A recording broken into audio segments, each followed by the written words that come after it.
Kejadian ini di sekitar tahun 2002-an. Di saat itu saya masih duduk di bangku sekolah SMA. Waktu itu saya tinggal bersama dengan tante saya di Riau, Bengkalis. Karena rumah tante mau dibangun ulang, dan demi menyambung kenyamanan hidup, kami menyewa sebuah rumah yang layaknya berlindung dari teriknya mentari dan dinginnya embun malam. Awalnya kami pindah ke rumah yang kami sewa itu tidak ada kejanggalan apa-apa. Tapi kalau melihat kondisi rumah, memang ada sedikit angker. Itu pun hanya menurut saya. Setelah memasuki 3 bulan lamanya, kejadian aneh mulai mengusik kehidupan kami. Kejadiannya adalah bau busuk yang begitu menusuk hidung, tapi dicari-cari tidak menemukan bau tersebut.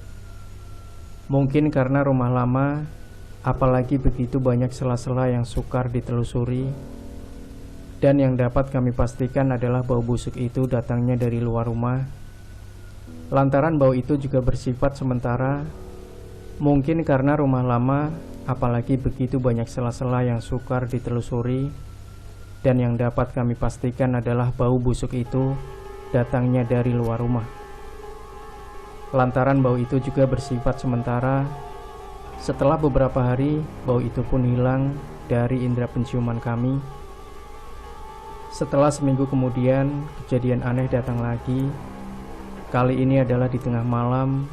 Kala itu tante saya lagi sakit, panas tinggi.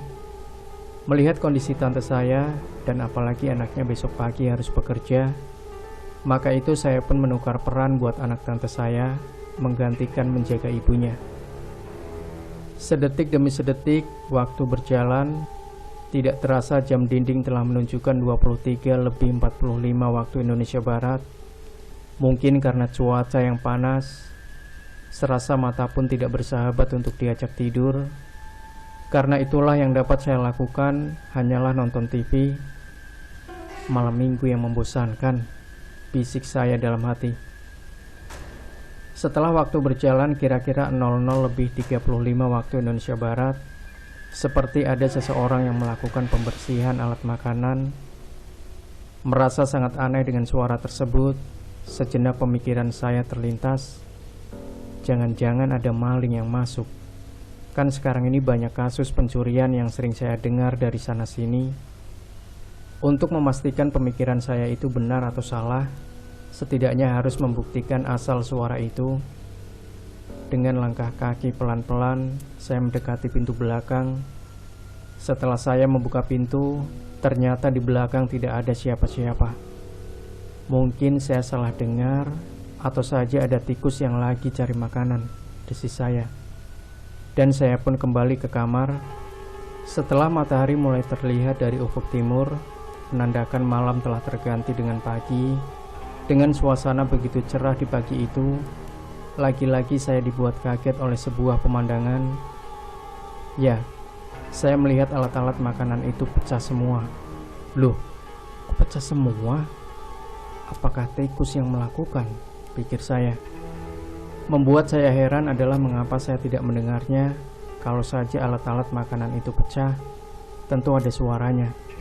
Lagi pula seisi keluarga kami juga tidak mendengarnya. Karena saat itu penyakit tante semakin parah, maka soal alat-alat makanan itu dalam sekejap sudah terlupakan. Untuk mendapatkan fasilitas pengobatan yang lebih baik, kami sekeluarga memutuskan tante saya diberangkatkan ke Malaysia untuk mendapatkan perawatan. Karena saat itu pengobatan di daerah kami sangatlah minim, dengan adanya beberapa dokter lokal saja.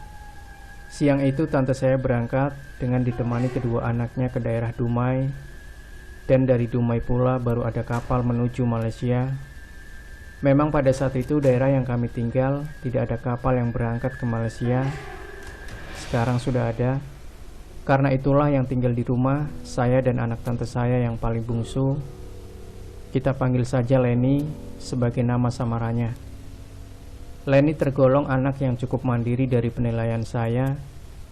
Tapi saat itu memang tidak ada kejadian aneh yang mendatangi kami berdua.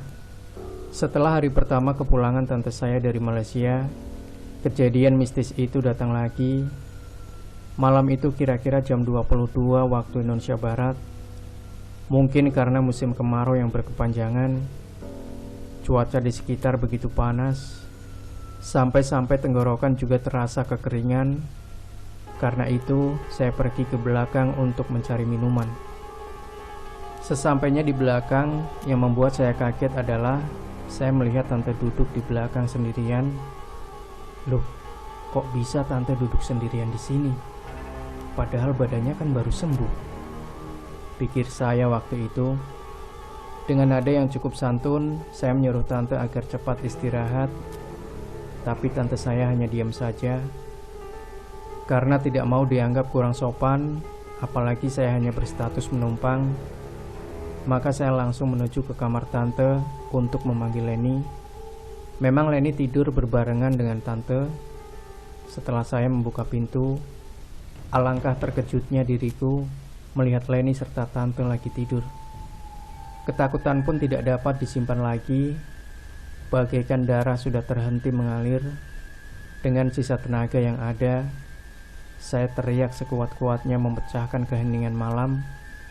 Ya, teriakan saya bukan saja membangunkan seisi rumah, bahkan para tetangga itu pun terbangun. Dengan spontan para tetangga pun berhamburan datang ke rumah. Sementara itu Leni memeluk saya, disertai tante juga ada di samping untuk tenangkan diri saya. Setelah saya mulai tenang, saya pun mulai bercerita dengan apa yang terjadi tadi. Setelah mendengar penjelasan saya, semua pada bertatapan dengan pandangan yang seakan tidak percaya apa yang saya ucapkan barusan ini. Tapi kebingungan ini tidak berlangsung lama. Saat itu kami semua mendengar suara tertawa cekikikan dari arah belakang rumah kami. Suara itu begitu mengerikan. Bahkan ada beberapa tetangga yang kabur begitu saja karena ketakutan. Karena bisa dipastikan suara itu bukan berasal dari manusia, apalagi begitu mengerikan. Maka kami semua langsung keluar dari rumah itu menuju halaman depan. Tapi suara itu bukannya menghilang, bahkan lebih keras lagi, seperti disengajakan. Dengan keadaan seperti itu, kami serta sama tetangga memilih menjauh dari rumah itu. Di kejauhan samar-samar suara itu mulai menghilang dari indera pendengaran kami. Dengan keadaan seperti itu bisa dipastikan kami tidaklah akan berani pulang. Dengan kebaikan tetangga, kami pun diperbolehkan untuk menginap di rumahnya. Setelah pagi tiba, seperti apa yang disarankan tetangga, kami memanggil seorang yang mengerti tentang dunia gaib alias orang pintar. Setelah kami cerita apa yang semalam kami alami, orang pintar ini pun mengangguk kepala tanda mengerti. Karena ingin telusuri penyebab dari cerita kami secara detail, maka orang pintar ini mengajak kami untuk pulang ke rumah yang kami tinggal itu. Setelah diselidiki dan melakukan semacam semedi atau layaknya disebut semacam ritual yang tidak saya mengerti itu, dengan memakan waktu hampir 2 jam, orang pintar ini menyatakan sudah aman dengan kejadian semalam itu. Karena di hati saya penuh dengan tanda tanya, sempat saya mempertanyakan kejadian itu. Tapi orang pintar ini enggan menjawabnya. Saat itu orang pintar ini hanya bilang, kalau sudah berlalu biarkanlah berlalu. Apalagi saat itu tante mengisyaratkan kepada saya untuk tidak tanya lagi. Maka niat itu saya batalkan. Setelah beberapa hari kemudian, ternyata kejadian demi kejadian terus menghimpit di kehidupan kami. Yang mengalami kejadian di saat itu adalah tante. Seperti biasa, saya sama Leni sekolah dan kedua kakak Leni lagi kerja. Yang tinggal di rumah hanyalah tante sendirian. Kala itu tante lagi memasak, yang seperti dilakukan oleh ibu rumah tangga lainnya. Setelah menyelesaikan semua makanan serta lauknya, lalu tante keluar dari dapur. Alangkah terkejutnya tante saya waktu itu. Ia melihat anaknya Leni duduk di kursi meja makan itu. "Mengapa kamu pulang begitu awal, nak? Ada apa?" tanya tante. "Badan saya lagi kurang enak, Bu. Maka saya minta izin untuk pulang," jawab Leni singkat. Mendengar jawaban Leni, tante segera mengambil sebungkus obat buat anaknya minum. Setelah minum, tante juga menyuruh anaknya pergi istirahat. Dengan tanpa ada curiga sedikit pun, saat itu Leni hanya nurut dan langsung pergi ke kamar. Pada siang itu, dengan kepulangan saya yang berbarengan sama Leni, tentulah membuat tante saya terkejut bukan kepalang. Loh, Leni kan lagi tidur di kamar. Kok bisa pulang berbarengan dengan Leni? Tanya tante. Kapan saya pulang, Bu? Leni balik bertanya. Hah? Jadi yang tadi pulang itu siapa? Sekarang masih ada di kamar? Jawab tante penuh kaget. Dengan penasaran dan ingin tahu apa yang terjadi, kami bertiga langsung menuju ke kamar untuk memastikan. Tapi setelah kamar dibuka, ternyata tidak ada siapa-siapa, melainkan hanya ada bau busuk saja. Merasa kejadian ini hampir sama seperti yang saya alami beberapa hari yang lalu, kami langsung ke rumah orang pintar itu untuk mempertanyakan soalan ini. Namun sayang sekali, nasib berkata lain. Kalau malaikat pencabut nyawa ingin datang menjemputnya, tidak ada seorang manusia yang dapat menghindari, dan tidak terkecuali juga sama orang pintar ini. Setelah kami tiba di rumah orang pintar ini, ternyata beliau telah mengembuskan nafas terakhirnya beberapa jam yang lalu. Dengan perasaan yang penuh putus asa, kami meninggalkan rumah orang pintar itu. Saat itu, waktu telah memasuki 14.00 waktu Indonesia Barat. Sebelum kami pulang, kami mampir ke warung nasi untuk makan. Memang saat itu, saya sama Leni sudah sangat lapar. Setelah memesan makanan yang telah ada, saya sama Leni mencicipi hidangan itu. Tante hanya menyaksikan saja, karena tante tidak lapar saat itu. Setelah siap makan, sempat saya tanya sama tante, kita harus gimana tante? Apa harus pulang? Saya takut tante, apa sebaiknya kita pindah saja? Tanya saya. Tante juga bingung dan takut. Soal pindah itu sudah pasti, tapi tidak mungkin kan kalau hari ini pindah, jawab tante.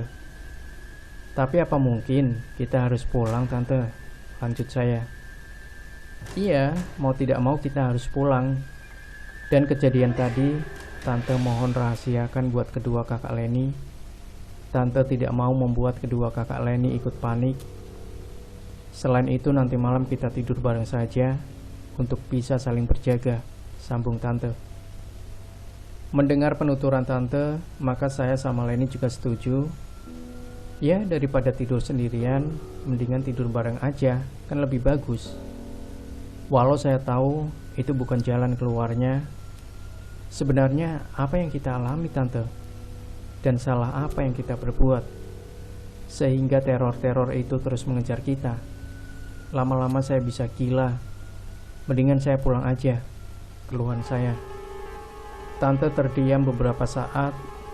Apa ada kaitan dengan masalah itu? Ucap tante. Ya tentulah, membuat saya sangat terkejut dengan ucapan tante itu. Dan saya terus mendesak agar tante menceritakan apa yang dimaksud dengan kata-kata itu.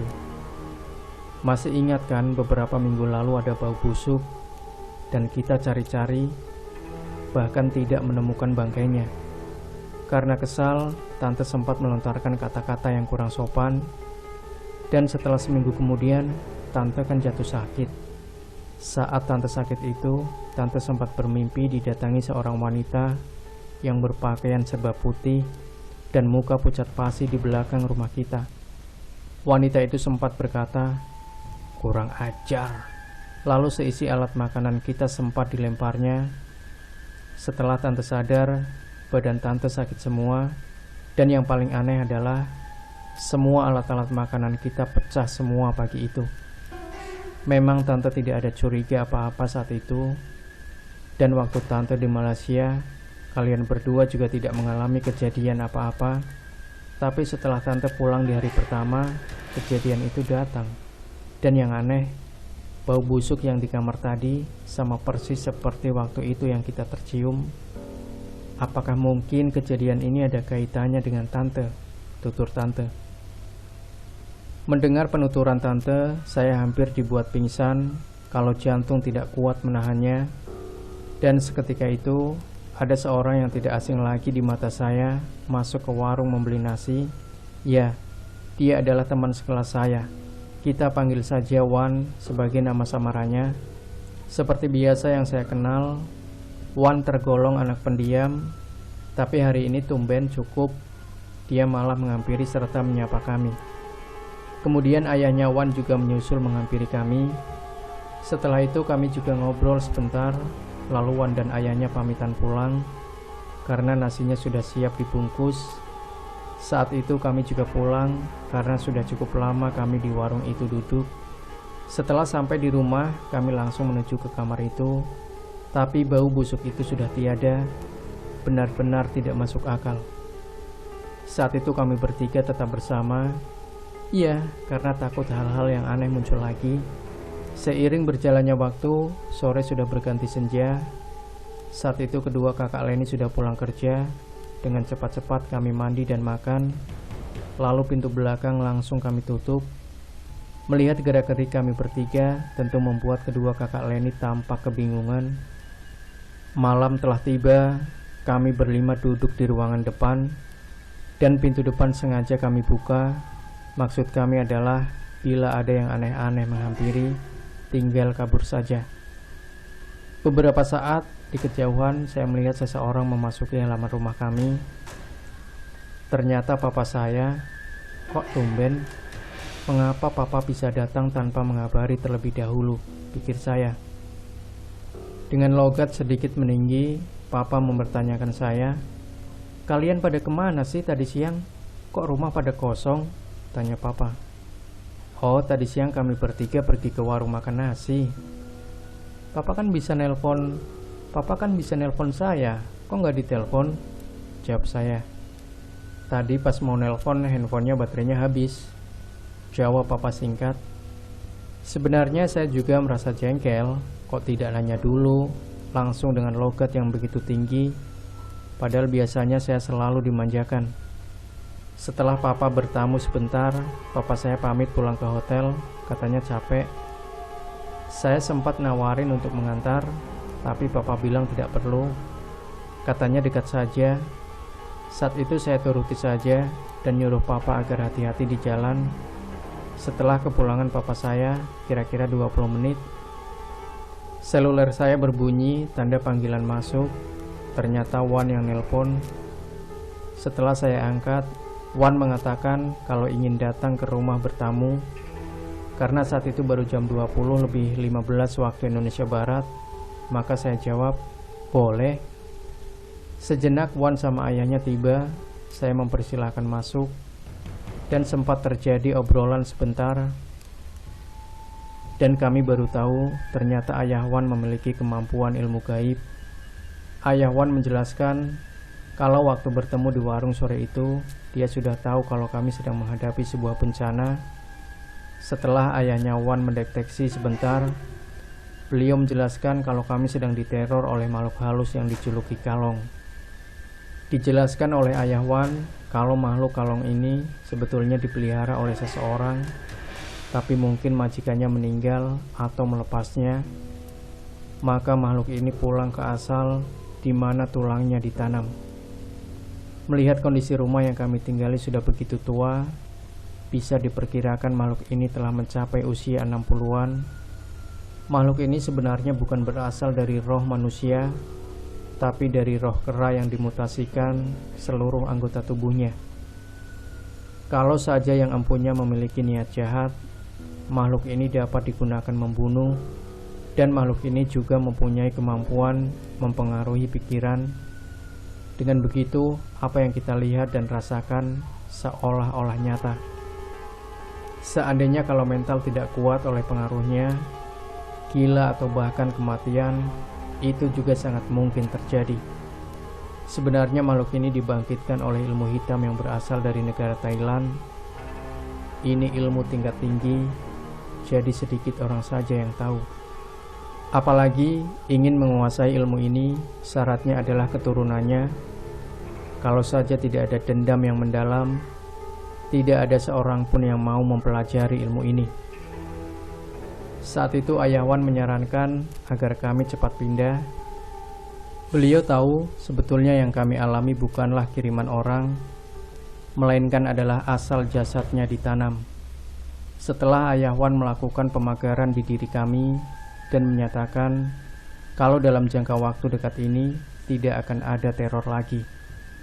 Setelah kepulangan Wan dan ayahnya malam itu, kira-kira jam 22:30 waktu Indonesia Barat, handphone saya berdering. Yang melakukan panggilan adalah papa saya. Lalu saya menjawab dengan diawali perkataan, "Hello, Nak, besok papa mau kirim uang buat beli bahan bangunan." Bicara papa saya. "Papa di mana? Kok mau pakai kirim segala?" Lanjut saya. "Papa di Pekanbaru, Nak." "Memang ada apa?" Jawab papa. Dengan jawaban seperti itu, hampir mati saya seketika itu. Lalu saya matikan telepon dan saya jelaskan ke tante bahwa yang telepon adalah papa saya, dan papa saya sekarang berada di Pekanbaru. Tentunya tante saya ikut kaget setengah mati setelah mendengar penuturan saya. Saat itu saya sendiri sudah tidak dapat membedakan yang mana nyata dan yang mana halusinasi. Dengan kejadian ini, malam itu kami putuskan untuk nginap di hotel dengan membawa bekal keperluan sehari-hari. Setelah 5 hari kami nginap di hotel, kami sudah menemukan rumah sewa. Tapi karena takut kalau saja rumah itu angker, sengaja Ayah Wan kami undang untuk melihat rumah sewa itu.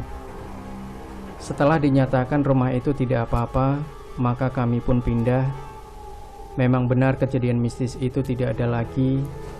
Bahkan sampai rumah kami siap bangun dan pindah ke rumah baru kami, sempat tante saya bercerita, malam itu sebelum penampakan Leni di pagi hari, tante sempat bermimpi didatangi oleh sosok wanita berpakaian serba putih itu.